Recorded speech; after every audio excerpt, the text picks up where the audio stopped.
मत करो ना, मुझे कोई और दरवाजा ढूंढना पड़ेगा दफ्तर के लिए का। काफी ज्यादा क्या है, उनको बताया गया है कि अब वो लेजिटिमेट जो डिमांड्स है उनके लिए प्रोटेस्ट नहीं करेंगे। देखना, जहाँ तक उनके जायज़ मामलात हैं, मुश्किलात हैं, उनको उभारने का कोई तो तरीका होना चाहिए। ठीक है, गवर्नमेंट ये कहती है कि आप एहतजाज नहीं कर सकते हो।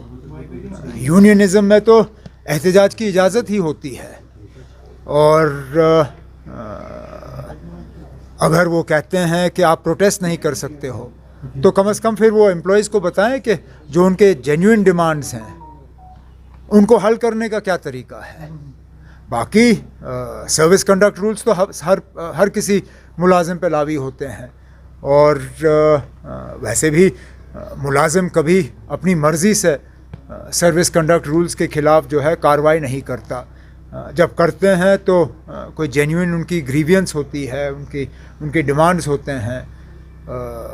इस गवर्नमेंट का तो किसी के साथ तालमेल है नहीं, और जहाँ तक सुनने में आया है मुलाजमों के साथ भी नहीं है।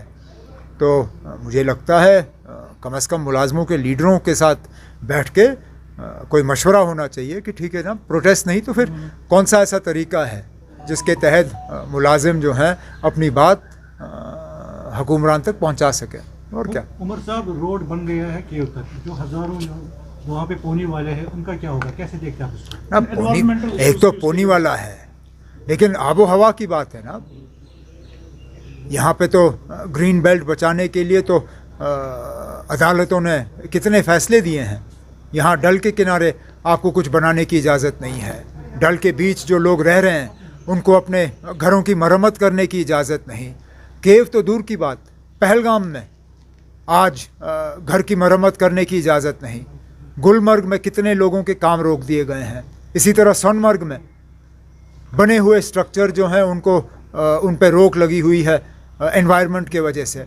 तो मुझे ये बताइए ना, अब अगर के डल का बचाव करना है, अगर गुलमर्ग को बचाना है, पहलगाम को बचाना है, सोनमर्ग तो बचाना है, तो क्या अमरनाथ गुफा के पास क्या वहाँ एनवायरनमेंट को बचाना हमारी जिम्मेदारी नहीं बनती है? और सालों साल से यात्रा चलती आई है, आज गाड़ी लेने की क्या ज़रूरत है? यात्रा में ना थोड़ी सी तकलीफ़ उठाना, ये तो उसमें एक तरीका बना हुआ है। मिसाल के तौर पे जब हम हज पे जाते हैं, जब हम तवाफ़ करते हैं, तो क्या गाड़ी में बैठ के करते हैं? पैदल करते हैं। इसी तरह जब माता वैष्णो देवी की यात्रा होती है, दर्शन करने आते हैं लोग, बहुत से ऐसे लोग हैं जो गाड़ी पे, पिट्ठू पे या किसी और चीज़ पे बैठने के लिए तैयार नहीं होते। वो कहते हैं हमारी यात्रा तब तक मुकम्मल नहीं है जब तक हम पैदल ना जाएं। राहत देना एक चीज़ है, लेकिन ये इस पर दोबारा सोचने की बहुत अशद ज़रूरत है।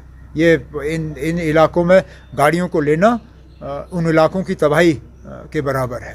बाकी यात्रा और यात्री हमारे कंधों पे, जब से ये यात्रा शुरू हुई है, कश्मीर के लोगों ने अपने कंधों पे इन यात्रियों को उठा के गुफा पे ले गए हैं।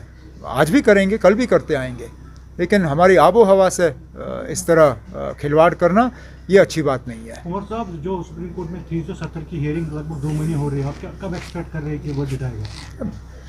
जब चीफ जस्टिस साहब और उनके जो 4 जज उनके साथ हैं, जब वो किसी नतीजे पे आएंगे तो अपना फ़ैसला सुनाएंगे।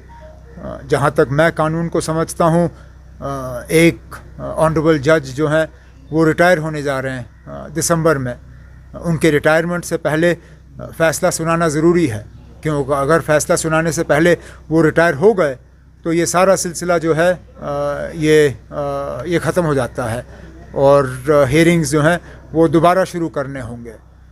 हम तो यही उम्मीद कर रहे हैं कि दिवाली की छुट्टियों के बाद और जस्टिस कौल साहब के रिटायरमेंट से पहले सुप्रीम कोर्ट जो है अपना फ़ैसला सुनाए, और हम अभी भी इंसाफ की उम्मीद लगाए बैठे हैं। सर, इंडिया अलायंस के वजूद से पहले ही यहाँ पर रिफ्ट काफ़ी ज़्यादा देखा जा रहा है। उसमें अखिलेश यादव ने काफ़ी ज़्यादा क्रिटिसिज्म यहाँ पर कांग्रेस को किया है। How do you see that development sir?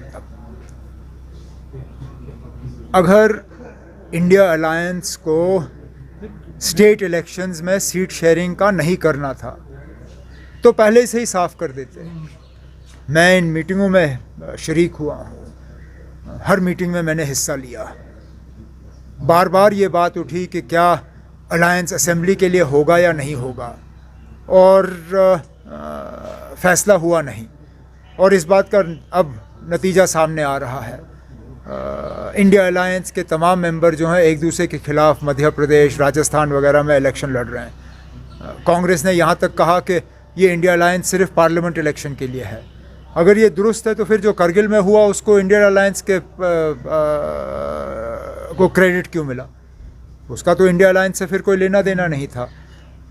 मैं तो चाहूँगा कि ये 5 जो रियासत हैं इनके इलेक्शन ख़त्म हो जाएं तो जल्द से जल्द इंडिया अलायंस को बैठ के जो थोड़े से मुश्किलात आए हैं, परेशानियां आई हैं, जो थोड़े से रिश्तों में खटास आई है, उसको दुरुस्त करें ताकि आगे अप्रैल मई में जो पार्लियामेंट इलेक्शन होने जा रहे हैं उसमें हमारी परफॉर्मेंस जो है वो ठीक रहे।